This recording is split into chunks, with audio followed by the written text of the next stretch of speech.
Oke, halo semuanya. Welcome to The Grid, bareng gue Rangga. Sebenarnya tablet yang ada di depan gue ini rilisnya udah lumayan lama ya. Waktu itu kalau nggak salah rilisnya sekitar bulan Agustus. Tepatnya itu kalau nggak salah 8 Agustus 2023, kalau nggak salah ya. Waktu itu rilis Xiaomi Pad 6. Ini adalah tablet, mungkin sampai sekarang bisa dibilang salah satu tablet paling baru dan paling powerful-nya Xiaomi nih, yang beredar secara resmi di Indonesia. Tahun lalu udah ada Xiaomi Pad 5, sekarang balik lagi dengan Xiaomi Pad 6. Nah, setelah beberapa bulan dari launching, gue baru berkesempatan buat nyobain Xiaomi Pad 6 ini. Kurang lebih gimana experience-nya, nanti akan gue ceritain lah kurang lebihnya experience-nya seperti apa. Oke? Tapi sebelum lanjut, jangan lupa subscribe dulu ke channel The Grid, karena di channel ini kita bakal banyak ngomongin tentang gadget, desain, dan teknologi dalam kehidupan sehari-hari, dan juga insight-insight yang ada di sekitarnya, kurang lebih ya. Kita bakal upload video baru setiap minggu. Oke, lanjut sekarang kita bahas Xiaomi Pad 6. Oke, so gue udah nyobain Xiaomi Pad ini sekitar 2 minggu. Kurang lebih barangnya gue cobain, gue pakai. Nah, oke, kesan pertama yang gue dapetin ketika gue megang yang agak lama, waktu itu gue udah sempet datang ke acara launchingnya dan gue udah pernah megang-megang dan oke, gue suka. Tapi setelah gue megang mungkin agak, kan beda ya, kayak kalau di launching sama kalau udah megang secara langsung, experience langsung tuh rasanya pasti beda, karena kalau launching kan cuma sebentar. Nah, gue megang si Xiaomi Pad 6 ini, pertama yang gue rasain adalah tablet ini tuh enteng, ringan banget, dan tipis. Menurut gue tablet ini cukup tipis. Gue masih belum tahu secara ininya berapa, ketebalannya berapa, sama beratnya berapa. Gue belum ngecek. Tapi in hand feels-nya tuh menurut gue tablet ini cukup ringan dan cukup tipis. Kemudian untuk di bagian belakangnya sendiri, Xiaomi Pad 6 ini untuk bahannya, untuk materialnya itu menggunakan aluminium. Feels-nya cukup premium. Selama gue nyobain itu, feels-nya tuh cukup kayak tablet mahal gitu. Padahal sebenarnya ya boleh dibilang cukup terjangkau lah ya untuk harganya. Udah pada tahu juga harganya 4.999.000 kalau untuk tabletnya aja. Menurut gue cukup terjangkau dan ya cukup affordable lah ya untuk sebuah tablet dari Xiaomi. Nah, untuk desainnya sendiri bisa lihat frame kamera di belakangnya. Nah, ini dia frame kamera di belakangnya itu kelihatannya seperti ada dua kamera sebenarnya. Tapi sebenarnya ini cuma satu kamera aja nih. Kameranya tuh cuma yang ini doang. Yang ini bukan kamera.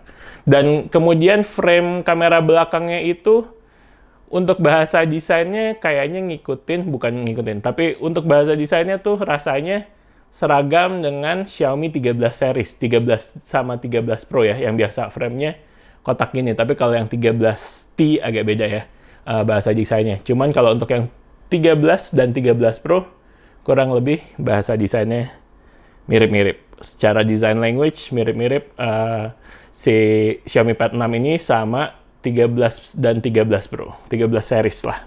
Oke, sekarang kita pindah ke bagian depan. Untuk bagian depannya sendiri, layarnya 11 inch dengan resolusi QHD+ kalau nggak salah, 2880 x 2880 x 1800 px dengan refresh rate itu 144 Hz. Kita bisa lihat mungkin di sini display. Refresh rate-nya ada pilihan untuk 144 Hz. Nih ya, 144 Hz. Jadinya secara so far yang udah gue pakai, experience-nya untuk layarnya sih cukup menyenangkan ya. Biarpun sebenarnya katanya layarnya ini masih IPS, bukan AMOLED, tapi udah enak banget buat konsumsi media, buat main-main game, buat kebutuhan-kebutuhan yang bisa dipakai di tablet ini, mungkin untuk ngetik, kemudian untuk nonton YouTube, untuk entertainment, untuk cek-cek dokumen, itu layarnya udah sangat nyaman dan udah enak banget. Lalu kemudian untuk chipsetnya sendiri, chipsetnya pakai Snapdragon 870 Snapdragon 870 itu ya udah bisa dibilang mungkin chipset X flagship udah beberapa tahun yang lalu. Kalau nggak salah dia pengembangan dari Snapdragon 865, jadi sedikit diperbaharui di Snapdragon 870. Cukup banyak sih yang pakai Snapdragon 870 ini.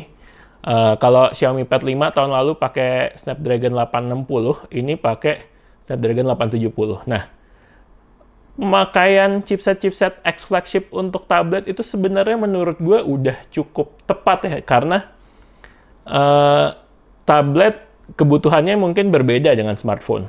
Baterainya udah besar, baterainya pasti udah lebih besar daripada smartphone, layar lebih besar. Pastinya ada tablet-tablet dengan spek memakai chipset yang tercepat di tahun ini, tapi menurut gue pemakaian Snapdragon 870 di Xiaomi Pad 6 ini udah cukup tepat. Secara function masih oke, nggak terlalu panas, malah gue belum pernah ngerasain panas sih di tablet ini untuk pemakaian yang simple-simple atau bahkan untuk main game. Gue nggak pernah ngerasa terlalu panas yang kayak gimana juga. Bahkan mungkin sebenarnya nggak bisa dibilang nggak panas sih gitu. Kemudian untuk apa namanya, untuk ya Snapdragon 870 itu cocok buat di tablet menurut gue. Kalau nggak salah emang cukup banyak ya yang pakai Snapdragon 870 itu untuk tablet Android. Tapi ntar gue cek-cek lagi untuk pastinya. Oke. Itu tadi untuk sekilas experience gue menggunakan Xiaomi Pad 6 ini. Nah, menariknya Xiaomi Pad 6 ini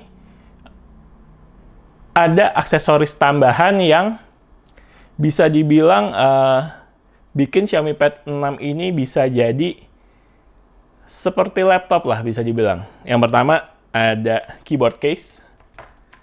Ini adalah keyboard case-nya. Keyboard case Xiaomi Pad 6. Dan satu lagi adalah Xiaomi Smart Pen. Smart Pen second generation kalau nggak salah ya. Xiaomi. Ini ada tombolnya di sini. Nah, sekarang gue cobain yang pennya dulu ya. Untuk pennya sebenarnya untuk pairing sebenarnya cukup tinggal ditempel di atas kayak gini, dia udah langsung connect dan langsung nge-charge. Jadinya untuk nge-charge-nya cukup praktis, nggak perlu pakai charger tambahan, cukup ditempelin di sini. Nah, untuk pennya sendiri cukup pressure sensitif, udah cukup oke. Kemudian tombol di pennya ini berfungsi buat shortcut ke notes yang bagian bawah. Yang bagian atas itu untuk screenshot kalau nggak salah. Nah, di sini bisa nih gue buat gambar-gambar, kalau buat sketsa-sketsa, atau buat tebel tipisnya juga kalau nggak salah udah bisa.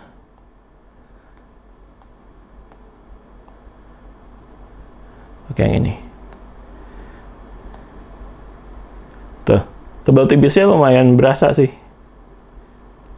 Kalau gue halus sama gue tekan tuh, ketebalannya bisa kelihatan beda nih. Tipis.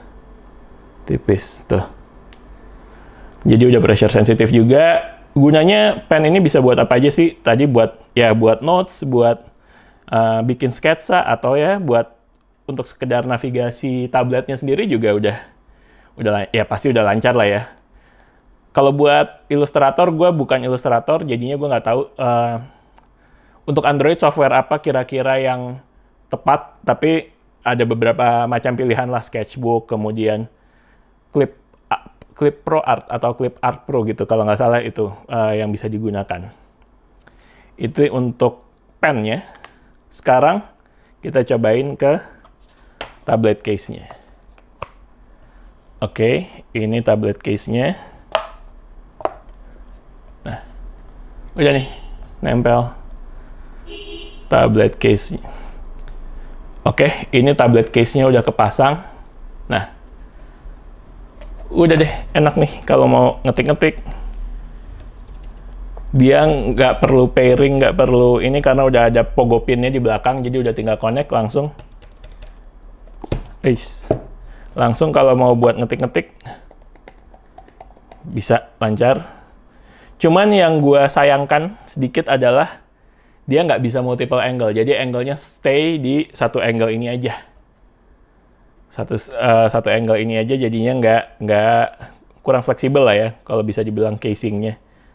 Tapi overall sih, udah oke banget sih, casingnya udah oke banget. Kemudian,